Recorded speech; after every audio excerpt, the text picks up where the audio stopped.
네, 아브라함은 헤브론의 장막에 거주했었습니다. 이곳에 거주하는 아브라함을 찾아오신 하나님께서 그와 그의 아내의 이름을 바꿔주셨고, 내년 이맘때에 내가 반드시 너에게 돌아올 것이다. 그리고 내 아내 사라에게 아들이 있을 것이다. 라고 약속을 주셨습니다. 이 약속을 받은 후 아브라함은 하나님을 이제 배웅하다가 소돔을 위하여서 기도를 하게 되었고, 아브라함을 생각하셨던 하나님은 긍휼을 베푸셔서 그의 조카 롯을 구해주시는 일이 창세기 19장에 기록이 되었었습니다. 이제 그 일들이 지나고 나서 아브라함이 헤브론 마물에 있던 그의 장막을 떠나서 네게브 땅으로 옮겨가서 가데스와 술 사이에 거류하였다. 그 땅 그랄에 있었다라고 말씀합니다. 히브리어 원어 성경은 아브라함이 그 네게브 땅으로 갔다라고 기록하여서 창세기 12장에서 하란을 떠난 아브라함이 가나안 땅에 들어오게 되고 처음에 세겜에 머물렀다가 다시 베델로 왔다가 점점 남방으로 옮겨가서 네게브 땅에 머물렀던 것을 기록을 하는데, 아브라함이 머물렀던 그 네게브 땅으로 아브라함이 다시 내려가게 되었다라는 것을 알려주고 있습니다. 또 세번역 성경은 이 구절을 아브라함이 가데스와 술 사이로 이사했고 그랄 땅에 잠시 머물렀다라고 번역을 합니다.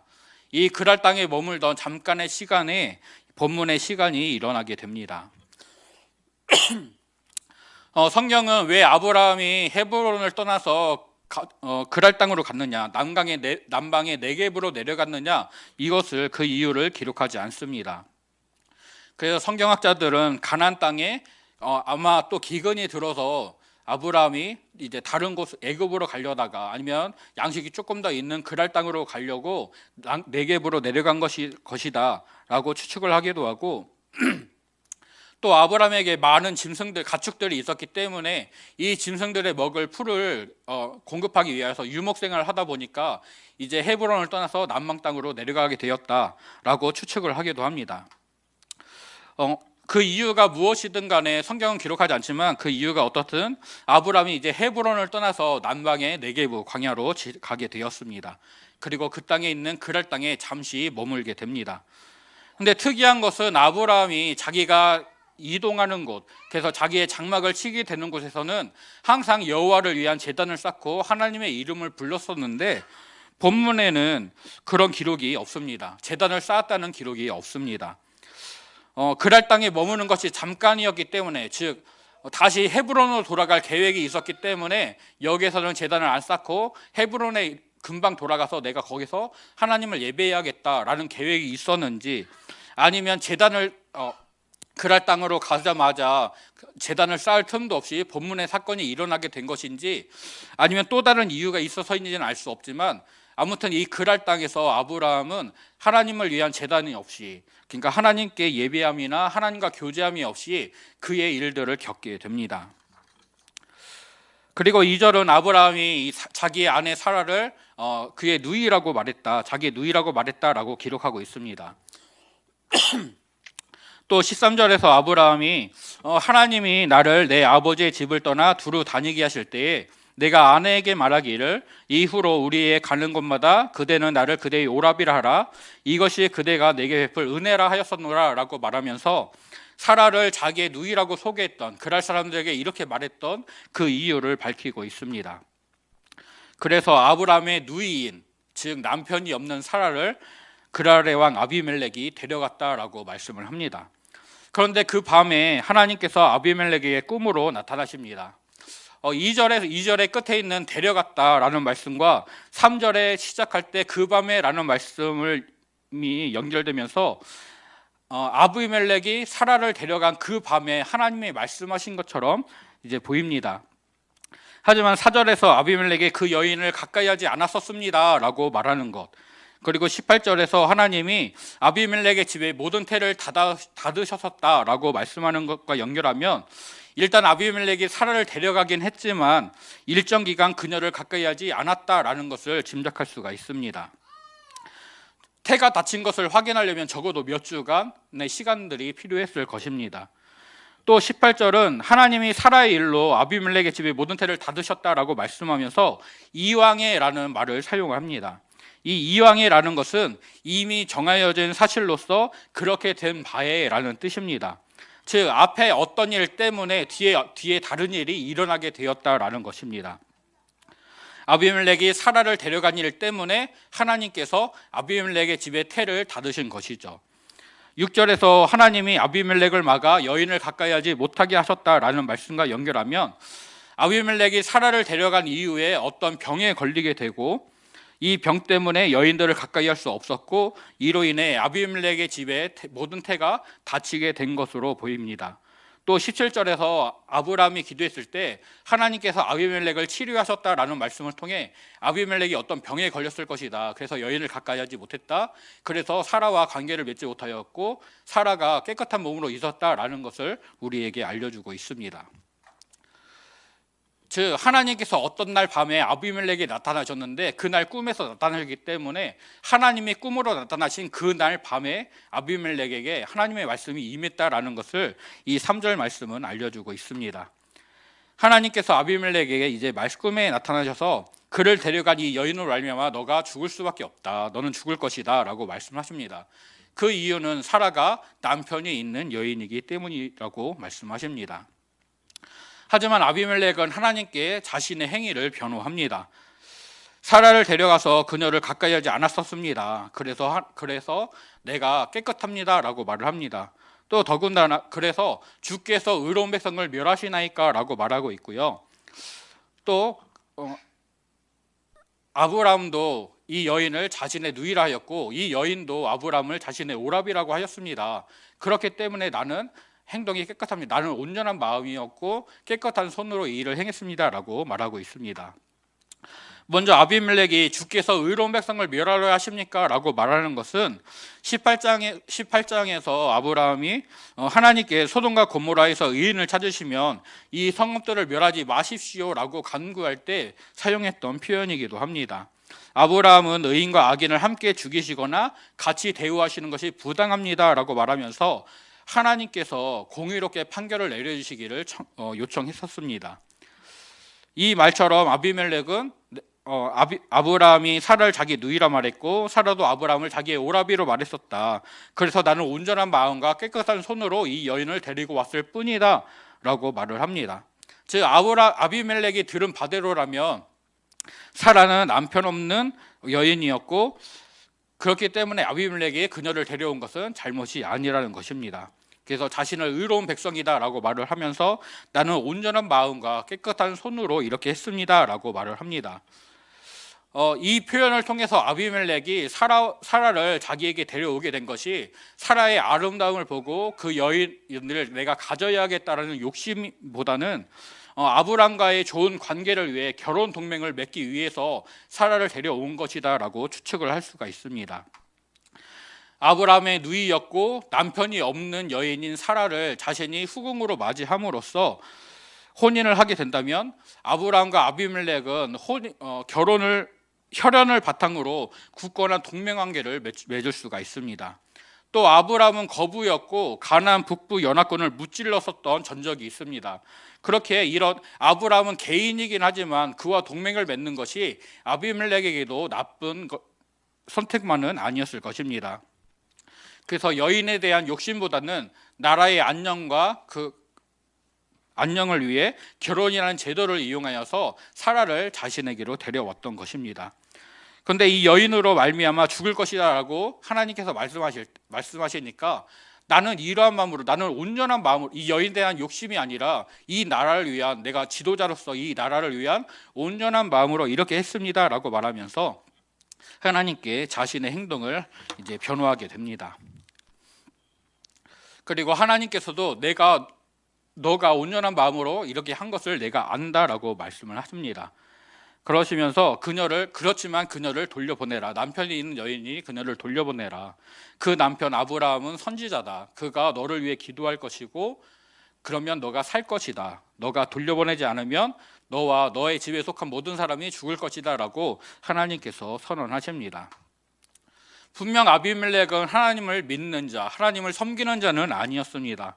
그러나 그는 하나님의 경고를 무시하지 않고 그것을 심각하게 생각합니다. 그래서 그날 아침 일찍 일어나서 자신의 모든 종들을 불러 모으고 하나님께서 꿈에서 나타나셔서 말씀하셨던 것들을 다 말해 줍니다. 그리고는 아브라함을 불러 그를 책망하게 됩니다. 내가 어찌하여 우리에게 이렇게 하느냐? 내가 무슨 죄를 내게 범하였기에 합당하지 아니한 일을 내게 행하여서 나와 내 나라가 큰 죄에 빠질 뻔하게 하였느냐? 내가 무슨 뜻으로 이렇게 하였느냐라고 3번 묻고 있습니다. 이런 아비멜렉의 질문은 아브라함이 아비멜렉에게 해서는 안 될 일을 했다, 정말 잘못을 했다라는 책망을 담고 있습니다. 그리고 이런 아비멜렉의 책망에 대해서 아브라함의 대답은 아주 좀 구차합니다. 그럴 사람들은 하나님을 두려움이 없어서 이 사라의 일로 말미암아 이 사람들이 나를 죽일까 나는 생각했다. 그리고 그녀는 정말로 나의 누이이다. 하나님이 나를 아버지의 집을 떠나 두루 다니게 하실 때에 나는 이렇게 하기로 했었다 라고 말하고 있습니다. 그저 변명이고 자신을 합리하고만 있을 뿐입니다. 아브라함은 그럴 사람들이 하나님을 두려워하지 않는다라고 생각을 했습니다. 하지만 아비멜렉이 그에게 이루었던 일들을 종들에게 말했을 때 그들은 이런 일들을 행하시는 하나님을 두려워했다라고 말씀은 분명히 기록하고 있습니다. 또 사라가 아브라함의 이복누이였던 것은 맞지만 애굽에서처럼 사라가 그의 아내라는 그 사실을 말하지 않음으로써 아브라함은 절반의 진실만을 말하는, 즉 온전한 진실이 아닌 거짓을 말하고 있는 것을 거짓을 말하는 그런 연약한 행동을 보여줍니다. 아비멜렉은 아브라함 책망하는 것을 그치고 하나님 말씀대로 사라를 돌려보냅니다. 또 그냥 돌려보내는 것이 아니라 양과 소와 종들을 아브라함에게 주고 또 은 1000개를 주어서 사라의 수체를 씻었다라고 말씀하고 있습니다. 아비멜렉이 하나님 말씀대로 사라를 돌려보냈을 때 아브라함도 하나님의 말씀대로 아비멜렉의 집을 위하여서 기도하였고, 그래서 하나님께서 아비멜렉과 그의 아내와 그 여종을 치료하셔서 그 출산하게 하셨다라고 말씀을 합니다. 오늘 이 말씀은 아비멜렉과의 일을 통하여서 하나님께서 아브라함에게 자신이 전능하신 하나님이시다라는 것을 분명하게 보여주시고 있습니다. 하나님은 하나님 자신의 뜻대로 아비멜렉이 여인을 가까이 하지 못하도록 막으셨고 또 아비멜렉 집에 모든 태를 닫으셨습니다. 그리고 아브라함이 기도하면 아비멜렉이 살 것이다 라고 말씀하셨고 그 말씀대로 아브라함이 기도했을 때 아비멜렉과 그의 집안을 치료하셔서 출산할 수 있도록 하십니다. 즉 태를 막으시는 것도 다시 태를 여시는 것도 하나님의 뜻에 달려 있습니다. 창세기 16장 2절에서 사라는 아브라함에게 여호와께서 내 출산을 허락하지 아니하셨다라고 말을 했습니다. 또 본문 18절에서 하나님께서 아비멜렉 집에 모든 태를 닫으셨다라고 말씀을 하는데요, 사라가 말했던 허락하지 않았다라는 말과 또 하나님께서 닫으셨다라는 말을 할 때 동일하게 닫다라는 뜻을 가진 히브리어 야차르라는 단어가 사용이 되었습니다. 즉 하나님께서 사라의 태를 닫으셨고 또 아비멜렉 집의 태도 닫으셨다라는 것을 이 히브리어 단어는 말해주고 있습니다. 그렇다면 아비멜렉 집의 태를 닫으신 하나님께서 그 태를 다시 여셨다면 닫혀져 있는 사라의 태도 하나님이 다시 여실 수 없을까요? 당연히 있습니다. 즉 하나님께서는 이 아비멜렉과의 일을 통하여서 아브라함과 사라에게 먼저 아비멜렉의 집에 태가 닫혔다가 다시 열리는 것을 보여주심으로써 하나님께서 사라의 닫힌 태도 다시 여실 수 있는 분이다, 하나님은 불가능이 없는 전능하신 하나님이시다라는 것들을 분명하게 보여주십니다. 하나님의 말씀하신 대로, 하나님이 정하신 대로 내년 이맘때에 하나님이 정하신 그때에 사라가 아들을 아브라함에게 낳아줄 것입니다. 하나님이 말씀하신 대로 아브라함은 사라를 통해 아들을, 상속자를 얻게 될 것입니다. 즉 아브라함의 삶은 전능하신 하나님의 말씀대로 보여주시는 하나님의 뜻대로 이루어지게 된다라는 것을 이 아비멜렉과의 일을 통하여서 하나님은 나타내 보여주십니다. 아브라함과 사라는 하나님이 말씀하신 대로 아들을 얻게 될 것입니다. 전능하신 하나님, 그 선하신 뜻대로 모든 것을 다스리시고 주관하시는 하나님을 온전히 신뢰하고 보여주시는 하나님의 말씀을 따라 순종으로만 나아가는 저와 성도님들이 되시기를 간절히 소원합니다. 그러할 때에 아브라함을 통하여서 역사하시는 그 하나님의 은혜가 우리의 삶에서도 풍성히 넘치게 될 줄로 믿습니다. 오늘 말씀에서 아브라함이 헤브론을 떠나 그 네게브 땅 그랄에 왔을 때 그가 제단을 쌓지 못했던 것을 확인할 수가 있습니다. 하나님께 예배하고 그 말씀을 듣고 말씀을 따라가는 일이 없었다라는 것입니다. 하나님의 말씀을 따라가지 못하게 되었을 때 아브라함은 자신의 생각과 자신의 지혜, 자신의 경험을 따라가게 됩니다. 그러나 그 결과는 전에 애굽에서 했던 것처럼 사라를 자기의 누이라고 말하는 것이었고, 결국 진실이 아니라 거짓을 말하는 것이었고, 그 결과는 동일하게 자신의 여인을 권력자에게 빼앗기는 것이었습니다. 자신의 아내가 다른 사람의 아내가 되는 위험한 상황에 빠지게 되는 것이죠. 아브라함은 자신의 지혜와 경험과 판단을 따라갔지만 이것은 결국 위험한 상황을 스스로 자처하는 그런 일이 됩니다. 아브라함 스스로 고난의 길에 들어갔다라고 할 수가 있습니다. 하나님께서는 아브라함을 부르셔서 그가 여호와의 도를 따르고 의와 공도를 행하게 하는 일을, 또 그의 자손에게, 그의 권속에게 이것을 가르치고 명령하는 일을 위하여서 아브라함을 택하여 부르셨다라고 말씀을 하셨습니다. 그런데 지금 아브라함은 하나님의 도를 따르지 못하고 의와 공도를 행하지 못합니다.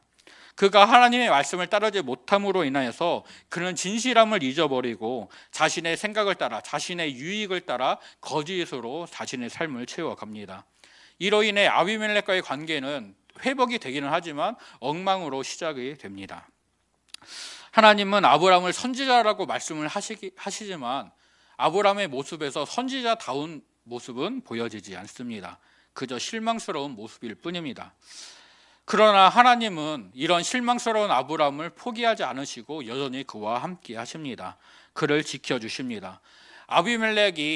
아브라함이 자신을 속인 것을 가지고 그를 해칠 수도 있었을 텐데 그러지 않고 은혜를 베풀게 하십니다.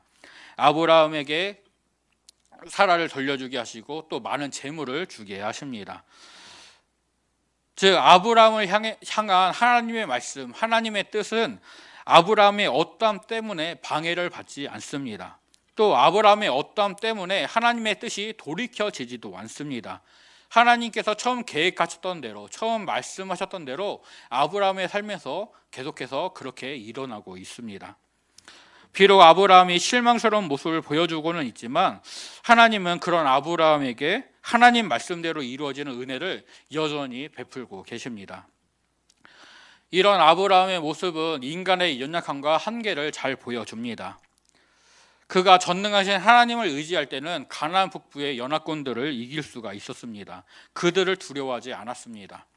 그런데 그가 하나님의 말씀을 놓치게 될 때 아브라함은 그랄 사람들을 두려워하고 아비멜렉 왕을 두려워하게 됩니다. 즉 하나님의 은혜가 아니면 이런 연약한 아브라함이 믿음의 조상으로 설 수가 없다라는 것을 우리에게 알려주는 것입니다. 하나님의 오래 참아주심, 또 하나님의 풍성한 긍휼과 자비가 연약한 아브라함을 믿음의 사람으로, 믿음의 조상으로 세워 가셨습니다. 아브라함도 이렇게 실수하고 약점이 많은 넘어지는 사람이었다라는 것을 본문은 증거합니다. 항상 하나님을 찾지 못했었다. 항상 하나님을 구하지 못했었고 항상 하나님과 동행하는 것은 아니었었다. 아브라함도 연약했다라는 것을 알려줍니다.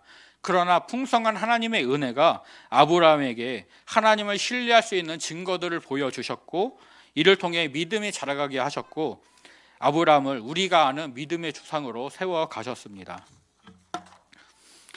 오늘 우리도 넘어지고 쓰러질 때가 있습니다. 아브라함과 함께 하시고 그를 세워주시고 온전한 마음, 믿음으로 이끄셨던 하나님께서 쓰러지는 우리에게, 아브라함처럼 넘어지는 우리에게 함께 해주십니다. 때로는 하나님을 향한 마음이 틀어지게 되고 하나님을 향하던 시선을 다른 것에 빼앗기게 될 때도 있습니다. 주님을 모른다고 부인했던 베드로처럼 하나님이 필요 없는 것처럼 그냥 살아갈 때도 있습니다. 그러나 하나님은 여전히 우리 곁에 계시고 우리를 일으켜 세워주십니다. 그리고 감싸 안아주십니다. 하나님을 신뢰할 만한 증거들을 우리에게 보여주시고 그 증거들을 따라 믿음으로 설 수 있도록 인도해 주십니다.